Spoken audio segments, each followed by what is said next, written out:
everyone, Andre here with Baseball Canada along with Wayne. And Wayne, I would like you to talk to the coaches about team rules today.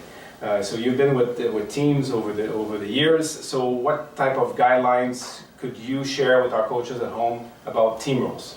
Thanks, Andre. I'm a big fan of transitioning from rules to guidelines. I believe that when you have rules, you have to have hard, fast consequences for those rules. And sometimes, especially when you're dealing with minor athletes and their parents, it's out of their control. The situation's out of their control. So for example, if you have a rule that says you won't play today if you're late for our start time or our scheduled time to be at the park, if the parents are stuck in traffic, they can't control that. You shouldn't punish the athlete for that. So you have guidelines that maybe it's an hour at the park before a game, half hour before a practice, and these are the reasons why. And then you treat each situation on its individual merits. Would you say that early in the season it is important for the coach to establish those rules with players and maybe involving parents as well at the start of the year? Absolutely. The best thing you can do at your preseason meeting is introduce all of your guidelines, provide them in writing,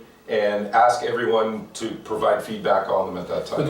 Could we involve the players in building those rules as they're getting more experience, older a little bit, so they own those rules a little bit more? And that's a great idea, especially with older players, as you indicated, but it would be more around the on-field decorum, if you will, right, for the players. So, let them buy in, let them own the rules by creating them and creating what the consequences might be if a rule is broken. And lastly, what type of rules should we include in our general rules for our teams?